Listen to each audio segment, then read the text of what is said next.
Hi, everybody. It is Tuesday, May 7th, 2024. Mike Shope, Adam Krautwurst in the deep end with you tonight. Thanks for being with us. Mike Leone joins us in about 15 minutes. Best known for his win in the Empire Niagara Dynasty League that I established. And I think maybe, Adam, you got second? Did that happen? Were you in second in that league or third? Third place. Third, okay. So Mike, in that format, in an Empire format, means if he wins this year, the league ends and he takes down all the extra money, which would be good, but not the biggest prize he's ever won. We will talk about some of the recent trends and with Mike, sort of rookie draft dilemmas, what's been happening so far, what might change. Should be fun. Thanks for being with us wherever you find your podcasts. YouTube tonight, Spotify, brought to you by the Player Profiler Network. Mike and Adam in the deep end.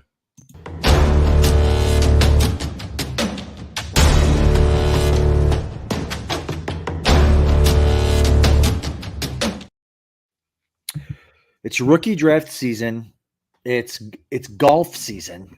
Okay, we're out there hitting golf balls today, and are we? It's NBA playoff season. I mean, we got my Celtics running it up right now on some team, the Cleveland Cavaliers, I think. So, what a day today! Great day, beautiful day out in Western New York. Wonderful. Yes, 75 and sunny. Thoughts were had about deep end on the deck tonight, but just a little bit too dark. So we're in the usual location.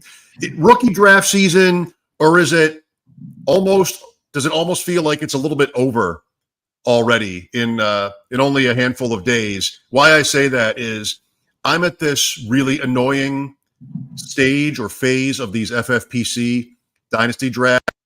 And it's like the 5th or 6th round, and you're deciding between someone like Isaiah Davis and DJ Chark.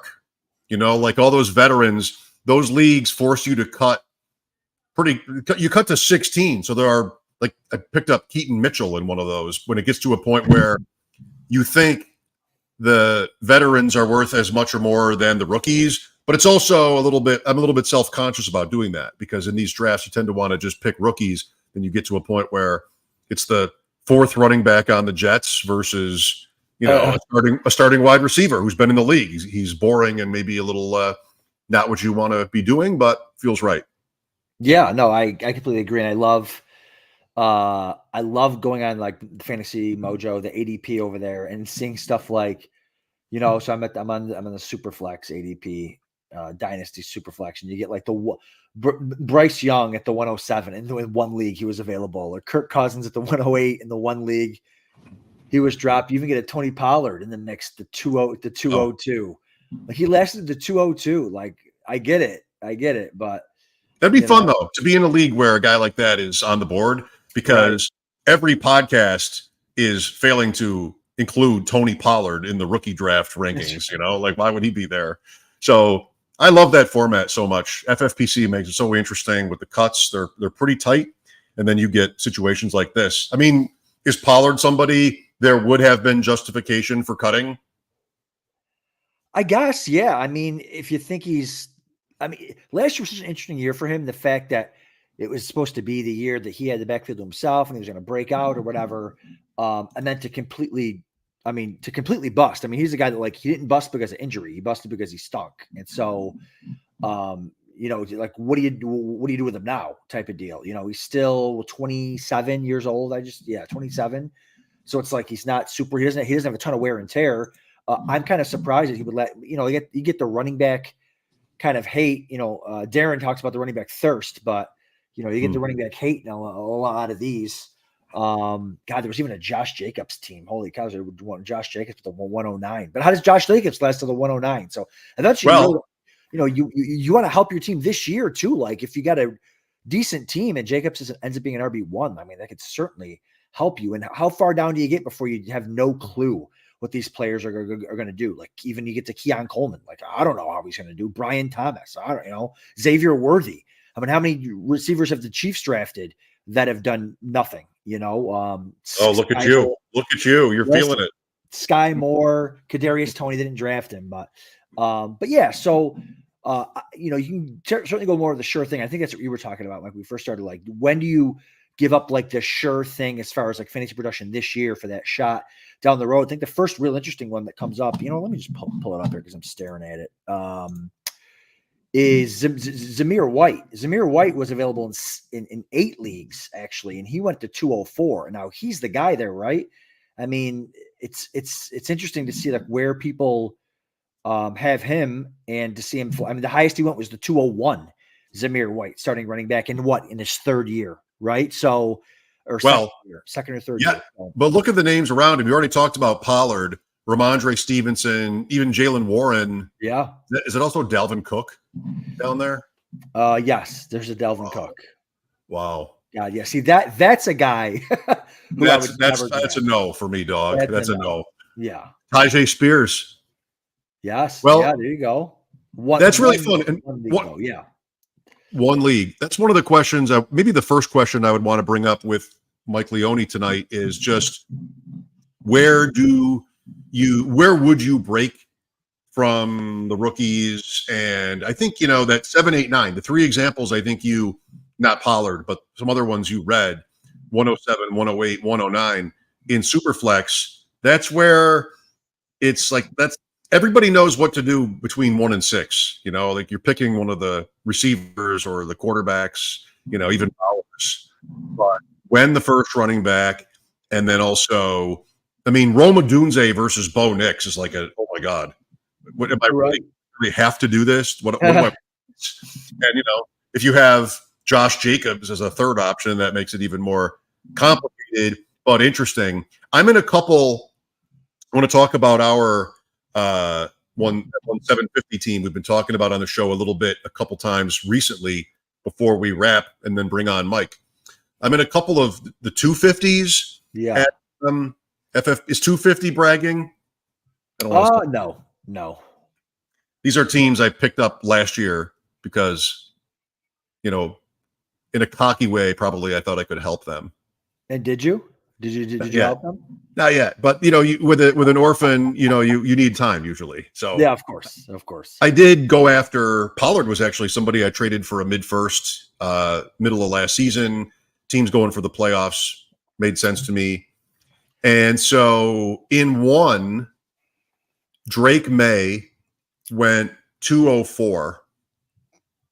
In the other, I had picks 3, 6, and 10 maybe, and I picked Williams at 106. So at that point, Caleb Williams. So you want to see 1 quarterback leagues, yes, obviously. 1 quarterback leagues. Yeah, I didn't pick May in that first one, but I know he went at 204 or 205. They're both Watson teams, by the way. So I was looking for quarterbacks in each one. I think I drafted Daniels in that previous one, and so the second one, I picked Williams at 106 after picking Bowers and then a receiver at 10. And May lasted until and I had to at 501. I had to. I'm like, so we now have a 1 QB dynasty team with Watson, Levis, Caleb Williams, and Drake May. Hope they get along. I mean, did he go? I'm assuming like quarterbacks didn't go after him. I'm assuming McCarthy went in front of him and Bo Nix. And yes. And Penix go out of him. I don't even know. I think so. I can double check that. Yeah, no, that's fine. Yeah, that's wild. I mean, people, I think he's starting for sure. I mean, there's some talk about McCarthy not starting. Obviously, Penix isn't starting, but Adam. So I'm actually mistaken. He did go 501, but Nix and Penix are both still up. So McCarthy went in round 4. Man, Jared Goff was drafted in this league. Ooh, okay. At 309. That's fun. You have 2 quarterbacks. You're not going to need both. You sort of want to have the extra roster spot. And I tried to trade Levis to a Mahomes team when maybe it was that league, right? When I've got 4 now, but that didn't fly. I don't know. Levis is getting some buzz lately. Seems they're definitely giving him a lot of weapons. In that 750 where we drafted 3, 4, and 7, we talked with Theo Greminger a couple of weeks ago about what to do. And so what did we do? We did this. Dun, dun, dun. Harrison I'll let you describe this, but the guy at 1 is new to the league and he worked hard. I was hearing from him a lot. We were hearing from him a lot with, I think, 4 starting quarterbacks on his team trying to make a trade, but he was frustrated that he couldn't do it. That's how that goes sometimes. Yeah, for sure. I mean, you sent him a trade offer and he was like overjoyed. He turned it down, but he was overjoyed. Yeah, he turned it down. Right. He was overjoyed. We were imprinting, obviously, and he was overjoyed that we sent him, or that you sent us to send him a trade offer. So it was the only trade offer he'd received in like the months since he had gotten this team, and he sends out like to 10 a day. So, no, it was, I just want to circle back real quick to the quarterbacks you were talking about going to the 501. Like, that's what I know you would rather do 1 quarterback than 2 quarterbacks at least for redraft. I don't know about Dynasty, but I just feel like that's so silly. I mean, Jared Goff going in the 3rd round, like, listen, we got to make quarterbacks valuable again. I got to get a t-shirt that says that. Okay. Like, make QBs valuable again, go super flex, and have a big red t-shirt that says that. But super flex, that's how it should be, man. You got to have these quarterbacks. It's the most valuable position in all of sports. Okay. There should be no reason that Jared Goff, who is in a phenomenal situation, should be going in the 3rd round. I get it. But it just sucks for those quarterbacks. But yeah. So anyways, this was a super flex draft. And we had talked for weeks about what we were going to do: picks 3, picks 4, pick 7. And so we knew Harrison and most likely Caleb Williams were going to go in the top 2. And we hadn't really considered too much about trading up. I think maybe you threw in like a last ditch kind of little offer to get us up to the 101 maybe, but yes, yep. Denied, like we said, but we were both locked in with Neighbors. And then the Bowers pick, obviously being tight end premium. Some people might ask, why we didn't take Jaden Daniels. Did we try to trade down? Bowers, I think, is I've heard from multiple people that he's like one of the greatest tight end prospects ever. And I've wanted to draft Bowers. Bowers was my Marvin Harrison Jr. Like, he's a guy that I saw 2 years ago play that I'm like, man, I wish the Bills would draft this guy. Oh, what's that? He can't be drafted for 2 more years. Like, oh, okay. So he's a guy that I've been waiting to draft for years, and I'm happy that we got him at 4. I am too. Really, I think this was not a difficult conversation between us because the remaining quarterbacks being somewhat interchangeable. I mean, Daniels is at least a tier ahead of the other. He is a tier ahead, I would say, of the other 2 guys who, you hear differing opinions on May versus McCarthy, but we knew 100% we were getting one of the 3 at pick 7 the way this started. So it was not crazy at all, but you get who you hope becomes maybe pretty soon tight end 1 in Dynasty. Yeah. Neighbors is somebody that some had above Harrison. I mean, he's right there.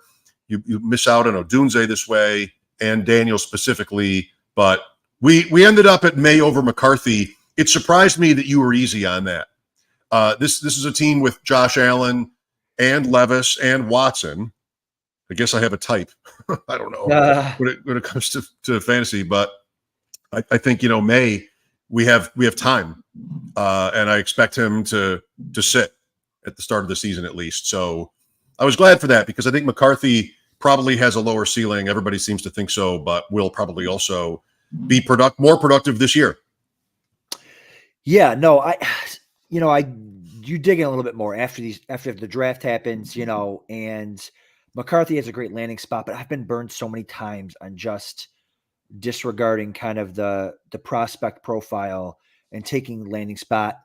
Sky Moore being, the big, I forget who I passed up in Empire Niagara 2 years ago. Maybe it was last year, but I took Sky Moore. And it was just like, there was guys that were better, that are better, that I should have taken instead of just the landing spot. So I think now it's still to be said, some people do think McCarthy is better. Harbaugh thinks McCarthy's better. So that's does he? Something. Does he? But yeah, so I was fine with May. And again, I'm in a couple other dynasty leagues with some buddies that are like really into the draft and really into the process of the players. And they're big on Drake May. The landing spot sucks, but they like the prospect. So I kind of come around to that. And yeah, I was fine. I just wanted a quarterback there.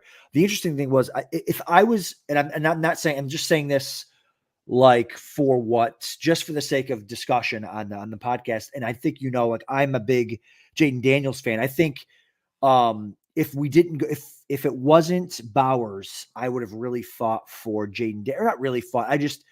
Daniels, if I had this team by myself, I would have taken Daniels at 4.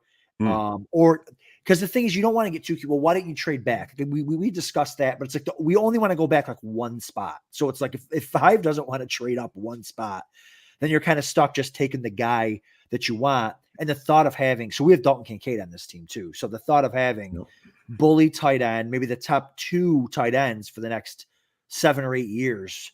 The thought of having like a Gronk, Jimmy Graham situation, or a Kelsey, Gronk situation for 5 or 6 years just sounds incredible. It's in tight end premium. Right.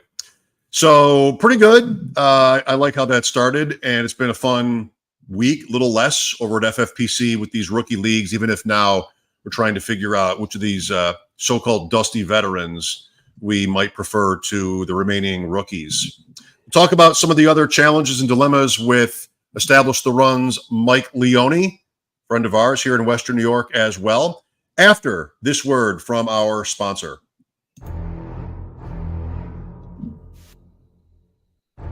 Hey, why do we partner with the FFPC? Because they have the widest variety of fantasy football formats, and it's the easiest place to find all types of fantasy football contests in the world. What if you want to play for high stakes? Well, they have a $6 million prize pool with their Fantasy Players Championship. They also have way too early best ball leagues that start in February and Dynasty leagues. They have the closest thing to a liquid market for orphans that there is in all of Dynasty. And the FFPC has sponsored us for half a decade because we are actually delivering information that can help fantasy gamers, and they're generating so much interest and bringing in so many new users, casual users even.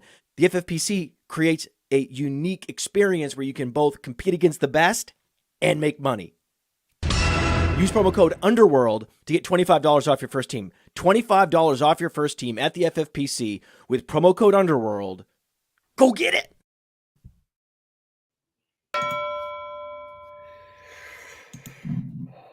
Welcome back in the deep end, Mike and Adam, with our friend Mike Leone. Welcome, Mike. What are we tearing you away from tonight? Just, ongoing rookie drafts. You mentioned figuring out which dusty vets to draft. I'm at that point in several FFPC rookie drafts. So, yeah, that's pretty much what's going on. Is there a spreadsheet for Adam Thielen versus Isaiah Davis, or is that beyond us? It's a little beyond us. The FFPC rules, though, it does get interesting where you're tempted to take these rookies that have like a real low probability of mattering, but you just dream on the upside. But with the cut downs, sometimes you're better off just like taking some bets that can actually contribute. It's hard to roster these late round guys for like 2-3 years. Right. That's it. That's a really great point too. Is like, yeah, how long are you willing to hold on to these guys? I mean, it's the same with like season long redraft is, yeah, I might want one of these rookies, but what's the cost, and am I willing to hold on to them for 4 or 5 weeks? So for here, it might be 4 or 5 seasons with one of these guys. So we'll see. Well, it's such a key. Like every format is a little bit different. We play in a league together where I think our rosters are 28 players. What we're actually tearing Mike away from is his researching his linebackers for the Empire Niagara draft. Probably you caught me. Just perfect the point system and figure out what to do. But 28 guys are other dynasty leagues, which are, bigger rosters. You kept Israel Abanikanda, right? Just because maybe, and you didn't really have any pressure to cut him. In FFPC, you can, if you have a good team, especially, and you've got guys like Mike Evans or whoever, Derrick Henry, you got an older team, you sprinkled in a couple of these rookies, they don't really hit. You just have a little bit of a crunch there. I like it. I mean, I feel like that is a really fun, the FFPC format is really fun because there are hard decisions to make. Remember cutting, maybe it wasn't that hard actually, but Michael Thomas, on a couple of these teams and players where you think they might have some value. And then, you get to these drafts and there they are on the board. It's fun. Yeah, I feel like I'm two extremes. I'm either in the FFPC leagues or I'm in, like Mike said, like the Empire Niagara is 28, but a lot of the leagues I run, they're 30 deep, and you're just holding on to these guys basically forever. So it's a huge difference. And the value of the picks is kind of weird in trading, where this late seconds, third round, it's a little bit less valuable because, you know, you might have to cut these guys, but at the same time, sometimes there's like some actual good vets in the pool, which deepens the pool. So it works a little bit both ways. For me, in the third round of a couple of these, it seems like we are just taking our guesses at the rookie running backs who are, you know, usually by then day 3 picks. I want to get back to the first round and some of the dilemmas that we're seeing and facing here, Mike. But that string in the 4th round of the NFL draft that included Ray Davis and Buffalo, Miami's pick, and Jalen Wright, some of those guys. What do you think?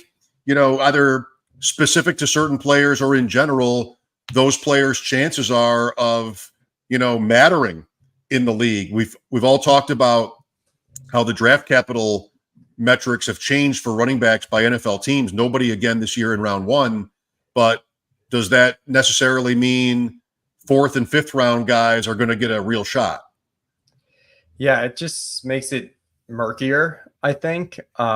It's sometimes the difference between a round 4 and a round 6 back is not that much. I know we had like Algier a couple of years ago where he just landed in Atlanta and we knew he had no competition. So we were like in on him, even though he was, I think, like a 6th rounder. You kind of get that with Vidal this year for the Chargers. You know, he's one of the guys been taken in the 3rd round. I do think Ray Davis seems pretty solid at that point in the draft where you're hoping he's like a better, more explosive Latavius Murray. Like, you're not expecting him to overtake anything from James Cook, but even then I think we have a tendency to assume these backs are automatically going to be the 2 and then like the good handcuff. But, you know, we've had years with Tyrion Davis-Price, Isaiah Spiller. I talk about this a lot with like best ball, but these guys, you know, they don't even end up the number 2 come the end of preseason. And then it's a real uphill battle for them to matter because they need the first guy to go down and then they need to somehow pass the second guy on the depth chart. Yeah, no, those are good points. And let's talk about, you know, Ray Davis a little bit. I know I saw you and Davis Maddock and everybody talking about him on Twitter. I mean, again, I feel like we're back at the same situation with the Bills. Like, as you know, you got the goal line back maybe for the Bills, and Josh Allen's still there. Like, I feel like it's another one of those, like, unless he's going to score long touchdowns, he's not going to be super valuable. Are you just in a situation like that, just taking him just because you got a bunch of pieces of the Bills offense, or, you know, eventually like you said, so you're in some of these leagues where you were 30 deep, 30 roster spots deep. Like maybe it's a best ball too, where, hey, he'll pop in a score. But where are you on Ray Davis in Dynasty here? There's a draft where I'm looking at a draft board here, actually a draft that you and I are in, 750 Triflex. And he went at the 304. So what do you think I have to think about that? Yeah, I think that's about the right price. You know, he should go after Lloyd for the Packers, who has grown on me a lot. I think there's a chance they cut AJ Dillon, and that situation looks good too. Just, you know, I know they signed Jacobs to a pretty big deal, but a lot of his metrics were pretty bad last season. You could see, you know, in a year, Lloyd like really flipping there. Obviously these guys are all long shots, but yeah, Davis, to me, I have a tough time grasping like the real big upside because I really don't think he's going to take anything from James Cook. And like you said, you still got Josh Allen goal line, but at the same time, you know, if you took that Ty Johnson, Latavius Murray type role and combine it into one player where, you know, he can catch a few balls out of the backfield, he can still get some of the inside the 5 work. It could be decent, you know, and then if something happens to James Cook, then that's when you're profiting a good bit. Yeah, if only we knew, right? Like the preseason is so short. They also have Frank Gore Jr. in Buffalo, and you know, you sort of can see the odds here pretty clearly. What Cook's value is, what Davis's is a 4th round pick, and Gore as an undrafted free agent. Not too difficult a backfield to comprehend, but one sprained ankle, and all bets are off. Like I guess it is everywhere. So, Mike, to the rookie drafts you've been in and been studying, I've heard you talk a lot about what you sort of thought was optimal going into these drafts. Your podcast with Anthony Amico, I thought was good, of course. And then now you're in them. What are a couple takeaways for you? If you think about that, you spent time studying and talking about Harrison and Caleb Williams. I was in drafts where they went in either order. Did you see anything interesting in terms of how players were comparing those two players? Yeah, I didn't see anything surprising in the top 2 picks in my drafts. It was all Caleb, Marvin Harrison in some order. I thought there would be a chance that if you got some QB thirsty teams up top, you could see Harrison drop to 3 with it going Caleb Daniels, but I didn't see any of that. And I think that's correct. I think you got to take Marvin Harrison over Jaden Daniels, even if you need a QB, unless sometimes there's rare circumstances, but like Adam was talking about before, you ideally trade down, but you kind of have like 1 or 2 teams to trade down with. And if they don't want to make the move, you're stuck. So I didn't see anything too shocking there. I am tilting trading one of my Marvin Harrison, my 102s I traded a few weeks ago for a deal centering around Rashee Rice. So that's not looking as good anymore. But as far as rookie drafts go, I guess the biggest surprise is sometimes seeing Brian Thomas fall. I know I saw a 201 Brian Thomas, seen some 112s. I think you're really excited if you get him at those prices. I think people are overthinking that one a little bit. He was pretty clearly the 4th best wide receiver prospect coming in. He got that type of capital. And I think the landing spot's good. People are worried about the landing spot, but I think, Lawrence is due for some regression. He had some pretty bad luck last year. They're going to throw a good bit. You've obviously got 2 kind of target hogs in Christian Kirk and Evan Ingram, but they're not like 30% plus guys. They're going to get like their 20% target shares. And then it shouldn't be too difficult for him to earn targets over, Gabe Davis, who, he was running 90% of routes consistently with Buffalo and not earning a lot of targets.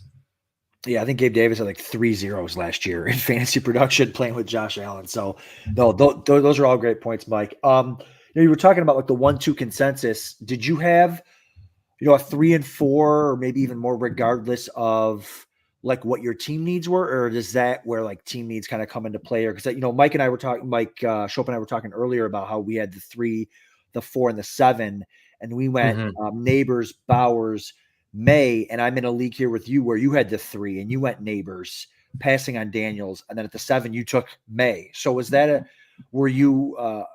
are you May over Daniels? Like how did you figure that? And are you Neighbors at 3 no matter what? I was texting Mike about this. I like Daniels a good bit. It just seemed like every draft where I didn't need a quarterback, I had the 3rd and I took Neighbors there. And probably if I didn't have a huge need, I would side Neighbors over Daniels. I just think these wide receiver prospects are like, I don't want to say can't miss, but they're 2 of the better ones that we've had. And those guys just age so well. So I'm a little, and I do have some like bust concerns with Daniels. Obviously the roar is huge just because quarterback trade value is massive. And if he does hit, he's going to score a good amount of fantasy points too. So I've got them close, but I've got Neighbors ahead, but I would pretty much draft on need. I'd have no problem taking Daniels 3 if I needed a quarterback. It just didn't really work out. And kind of similarly with 1-2, like I think Caleb's I guess I'd flip it a little bit where I'd have Caleb ahead of Marvin Harrison Jr., but I don't think it's egregious to take Marvin Harrison 1 if you're set at quarterback and can't, figure out the trade down. May, if he drops to 7, I like him a ton, but I do think he's a tier below. I guess I'd have tier 1 of Caleb and Marvin Harrison, tier 2 of Jaden and Neighbors. And then you get into 3rd tier for me, which is like Bowers and May, probably. Yeah. I guess a Dunze in the non-tight end premium is a little, I don't know if he's a little bit behind Bowers or a lot, but I've been taking Bowers ahead of a Dunze. Agreed. I wonder about like the Giants for Neighbors. Nobody really likes that, but I don't hate it, and these things kind of change. You have three teams with the Bears, the Giants, and New England who have been this, like, historically, not just recently, but historically, largely kind of wasteland franchises for speed and for wide receiver talent. A lot of that, the Giants and the Bears last few years, the Bears at quarterback, people talk like they've never had a good one. So you've seen with Chicago how quickly that can turn over. And I want to be optimistic for Neighbors with the Giants, plus the opportunity before him this year. He could really do well, even on a team that doesn't have a lot, going for it. Do you think a lot of the discussion around the draft, the NFL draft, Mike, was that there were enough analysts to make it interesting, I thought, that had Neighbors above Harrison, but as we've all talked about here in these rookie drafts, nobody seemed to want to do that. If he goes to LA at 5, do you think there would have been, Neighbors over Harrison, but the Giants are what ruined that possibility? Yeah, I think we would have seen it some. I still would have been Harrison over Neighbors. I'm with you. I think the landing spot for Neighbors is fine. Like, he's going to gobble up a ton of targets. And I think Dable is creative enough that he's going to get, I saw someone make the comparison to Jalen Waddle's rookie season. I could see that, where they're force feeding him and he's so good after the catch that he's going to make enough plays. And to your point, Mike, about these situations can change. Like Drake London, has had 2 like mediocre fantasy seasons, and he's going at the 1-2 turn in redraft, year 3. So you definitely want to focus on the talent. The landing spot absolutely matters, but the talent matters a bit more. I know Adam, I caught, was tilting his Sky Moore selection a little bit. I got to look that up. We all caught Sky Moore fever a little bit that year. Hopefully you didn't take him ahead of like Olave or something that early, but I traded up for Jamison Williams in that first round. I think with Adam. That was with me. Yeah. For sure. That's going well. That's been great.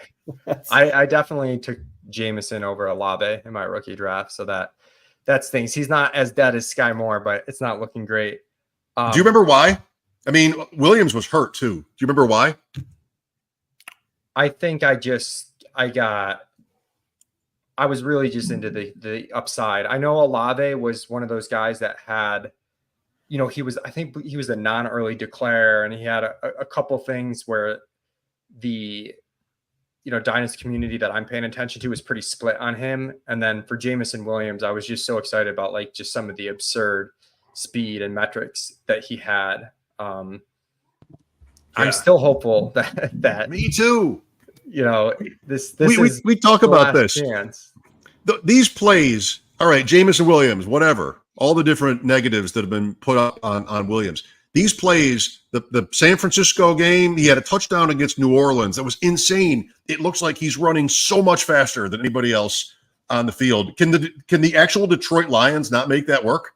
I mean, no Josh Reynolds now. I mean, no Josh Reynolds. I know it's sad that matters. Target blocker, Josh Reynolds. He was running more routes towards the end of last season too. I know for DFS every week it was like, are we light on Jamison Williams? And then he'd have like 2 targets, and it was like, yeah, but his role's growing. Are you sure we're good on him? But it's just like rinse and repeat every single week. Sorry, Mike. Is that something you throw into the spreadsheet? Like, you got guys like Matt Stafford, Jared Goff. They're like kingmakers at receiver. You got guys like Patrick Mahomes, obviously better than those 2 guys, but he's like kind of the opposite. Like, he just kind of takes whatever the defense gives him type of deal. Do you factor that in with the quarterbacks now, or is it just something that's not sticky from like quarterback to quarterback or year to year? I mean, you definitely feel better when you're attached to a quarterback that is good and is going to be there. Like, yeah. There's, no 2 ways about that. And that was kind of what's interesting with some of the guys that went in the real NFL draft at like late 1 or early 2, is you've got good offenses, good quarterback play with, Keon Coleman and Ladd McConkey in particular. Like, those guys are, that first round of rookie draft really got lengthened. You throw in Jonathan Brooks in the draft capital, wrapping to that 1-2 turn. It looks pretty good in Superflex tight end premium. It's a little bit deeper than we thought it might be. I just with my pride on the line, I will tell you what I just looked up from that Empire draft. Mike, Oh, you no. picked London at 102 Wow. after Brees Hall. Then at 104, I keenly picked Burks, and then traded up for Williams at 107, and Olave went 8, and Garrett Wilson went in there too. So out of those Wow. 5, I came down with Burks and Jameson. How'd I do? Pretty good, right? I mean, look behind me, look at all the stuff. Listen, I've got Sky Moore in that. I remember round, so. I didn't really want to take I liked Burks a lot, but I was kind of like, I can't take Burks ahead of London. Like in all of these, I'll just have all Burks. So I kind of luck boxed that one where I was just like, all right, London was the first receiver off the board. But if you want to feel better, Mike, that 101 that was Brees Hall, I traded for DeAndre Swift prior to that draft. Oh, baby. Wow. My Nice. team right now would be, I still have Swift. If you just swapped out Brees Hall, I'd be feeling good about potentially already be the back-to-back champ. This league would already be over. The league would be over. We'd be starting over. That's right. I think, Mike, the biggest, the toughest call for me in these super flex rookie first rounds, you get what you get at the front. In the back, if you have an appetite for Brooks or even Trey Benson, fine. Brian Thomas, Pearsall, Worthy, Leggett, fine. It's having to decide between Bo Nix, because whether you need a quarterback or not, I guess you probably only do it. You'll tell us if you were a little bit short there. If you're long, you have the freedom for a Worthy, say, instead. But that's been the hardest call for me, is Bo Nix versus Worthy or Thomas. And it feels a little bit gross to pick him, but it could work. I mean, he's probably going to start right away. He's got Sean Payton, and hopefully for his sake and his fantasy owners and the Broncos, they upgrade the supporting cast. So what do you think about that sort of crucible there around pick 108? Yeah, my gut instinct is I don't really want to be in on Bo Nix, but then I try to zoom out and just think that we've been wrong on some of these quarterbacks before. Justin Herbert, I remember in rookie drafts was going as late as like the 110, even though he was like the 6th overall pick. So I'm trying not to quarterback's a little bit of a crapshoot. So the way I'm viewing him though, is I have a tier of Worthy and Brian Thomas, where I'm taking those guys ahead of Nix unless I'm like really desperate at quarterback. And then once we get past them, it's pretty need based. If I'm going Keon Coleman, Ladd, Jonathan Brooks, Nix, I mean, that's where if you can trade down a few spots is great. Because I think Benson, I think it's a tier there, but at any point there, I think Nix is a really solid value. And I've seen a wide range on him. I've seen Nix go 9th. I've seen him go 202. Just depend, because a lot of people are drafting on QB need. It is tough to trade though, right? I mean, we saw the NFL treat those receivers as pretty flat, and it all comes down to quarterback need. Whether you want to make that pick or you're able to trade with somebody. I saw somebody trade up around that range and give up a first next year because they had one starting quarterback. Is that how you would define desperate? Is if you're sitting there right now, I'll have a team with starting quarterback X and Justin Fields, say, and feel like, all right, well, I need Nix. Does that sort of have to be where you end up, or can you make it work? I mean, it's always so hard when you're not the person in the chair and looking at that team that is weak at quarterback. I do, like I said, I think I'd be pretty firm on taking Worthy and Thomas ahead of Nix. But then at any point after that, I think if you need a QB, that's fine. If I was trading in, I'd have to be darn sure my team was a contender, though, to give up a future first to get Nix, I think. It is tough because I believe, I'm not the best at this stuff, but from what I've been told, the QB class doesn't look that great next year either. So I know there's some desperation and maybe trying to get one now. But yeah, future first sounds kind of rich. And as far as the trade down goes, you almost are hoping to capture someone who's desperate at quarterback when you get to 112 and they really need Nix, and they might pay a lot to just jump 3 spots or so to get him. Yeah, no, those are all good points. And again, unless you're sitting in the chair, it's tough to to figure out, Leone, where are you? Mike and I were talking earlier about like veteran players, right? Where are you with like taking those guys? I feel like I've been in enough leagues with you where I know like you're super into like I've seen you trade a ton for like rookie or for picks the following year and stuff like that. Mm-hmm. Where are you? Like we've got, a Josh Jacobs at the 109. We've got Pollard at the 202. Again, these are like in one draft where they're available. Zamir White, 8 drafts. Was Josh Jacobs was available? Yeah, in one league he was available, Wow. but he fell to the 109. Like, eventually, like you think can he help you this season? Stuff like that. Ramondre Stevenson at the 2-3. Jackson Smith and Jigba falls all the way to the 2.5 in the one league. That available. Seems kind of crazy, right? Like he's 1 year in. Khalil Shakir. I mean, some people, Khalil Shakir was available in 83 leagues. His ADP was 3.9.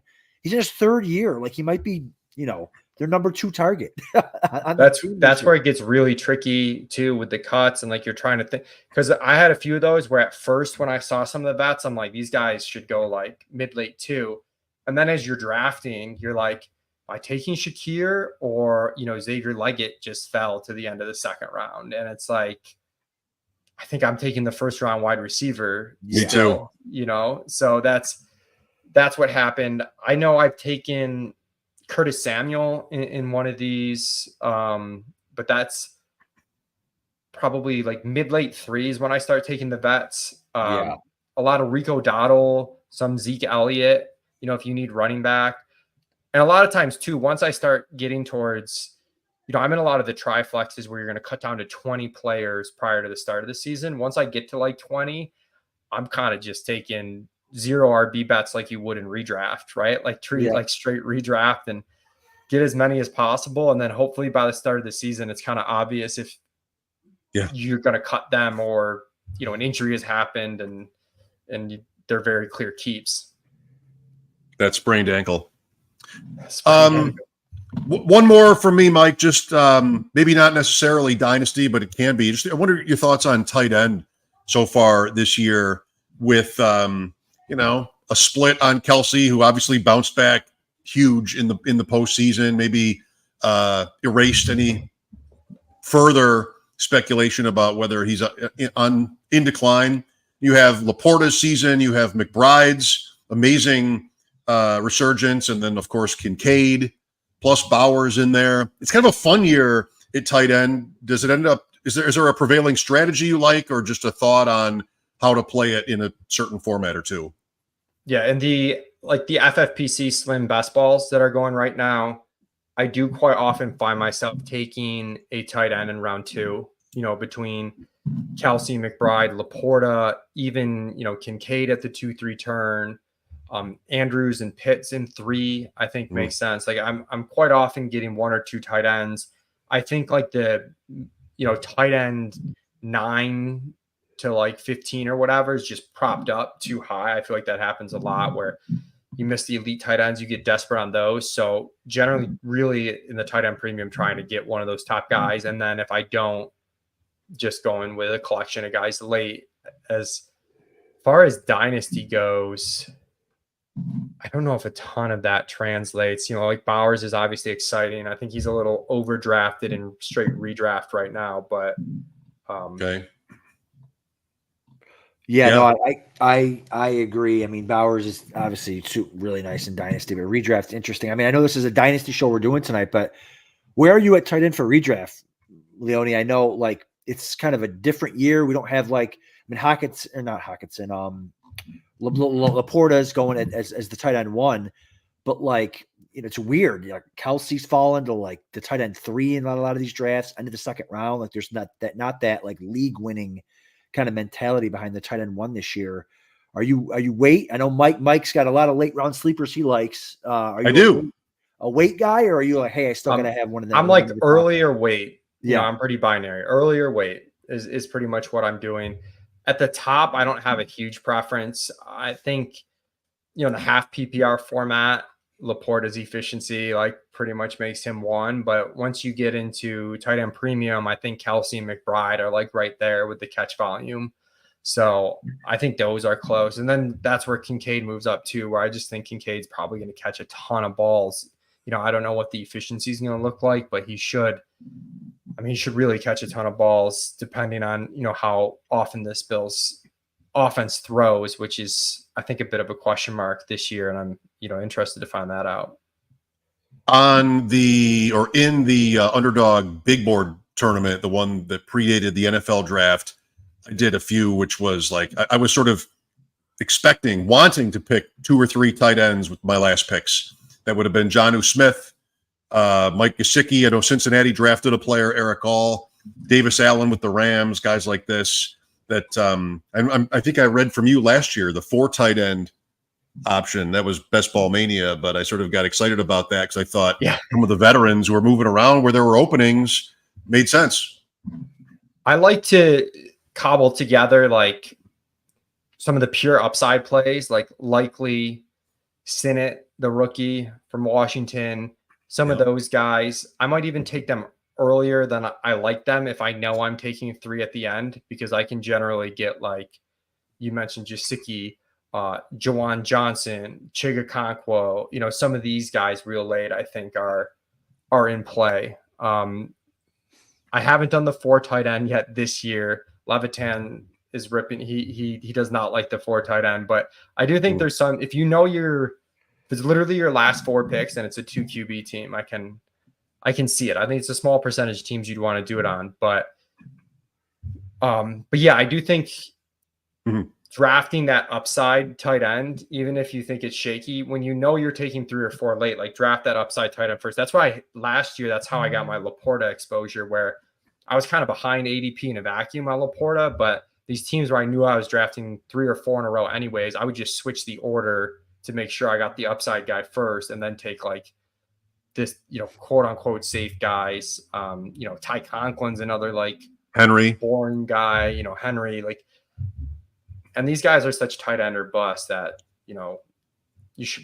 I think you'd be okay. I think like Knox is even like fine. He's not one of the safe guys, but he's kind of, maybe like a lower owned dart throw in 18. Is a real man still drafting Darren Waller? Why can't he just announce his retirement? Like, really, what's the holdup? If he's going to retire, just do it. Walk away, go to the beach. But he still hasn't done that. I don't know. I'm not drafting Bellinger. Should I be drafting Bellinger? I'd rather draft Waller tonight than Bellinger. I'm not touching Darren Waller. I think it doesn't look great there. Doesn't look great. But 1 sprained ankle. That's it. Okay, Mike. I'm sure no. Right. Sprained ankle. I'm sure you're no stranger to anybody watching or listening to us, but if you would please just where are you and what's coming up from you? Cool. Yeah, you can check me out at Establish the Run. A couple things that I'm looking to do is go over some of the best ball data from last season. I had a best ball manifesto last year that I did, kind of maybe refresh that.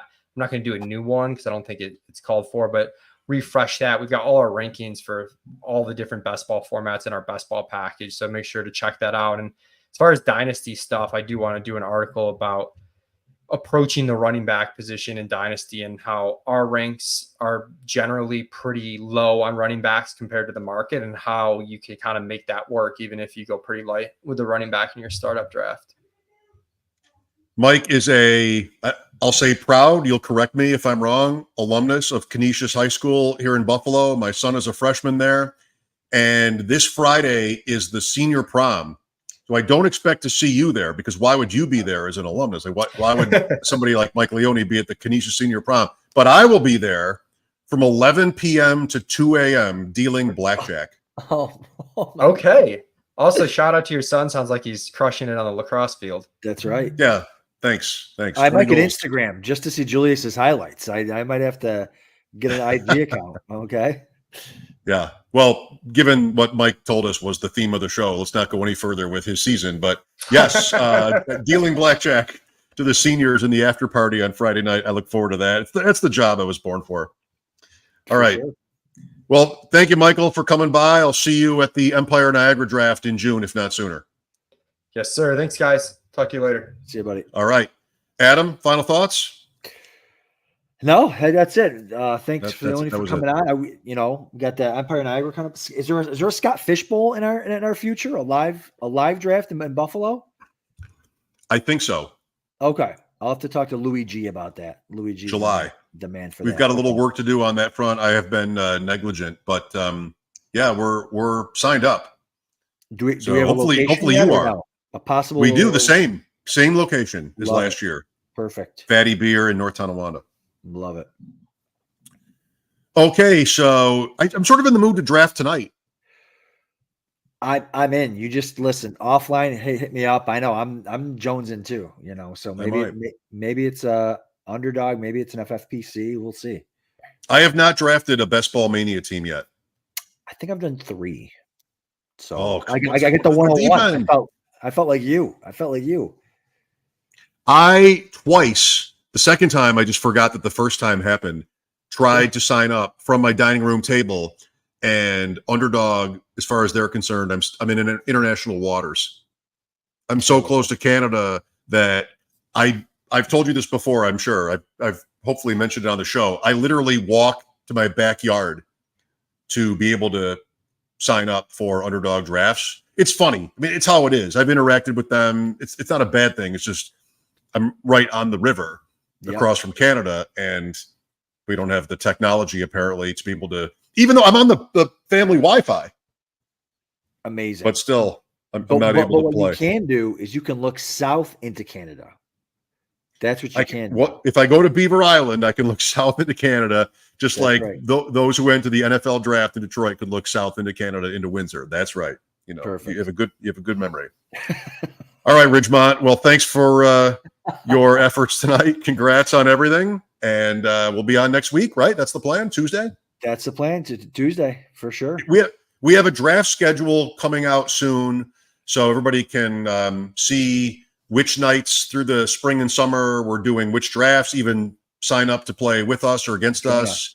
Yes. We'll be a part of the Hardway draft this year for the first time. That's end of May or early June, which is cool. Yes. Pros versus Joes is having us back. Yep. In July. So Deep End Invitational will be around the Deep corner End too. Invitation. Oh my god.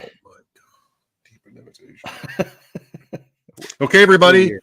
If you would, please share your experience watching or listening. Tell your friends, like, subscribe, the whole thing. It doesn't really take much time or effort, and it helps us a lot. So, Adam Krautwurst, Mike Shope. See you next Tuesday in the Deep End. See you guys.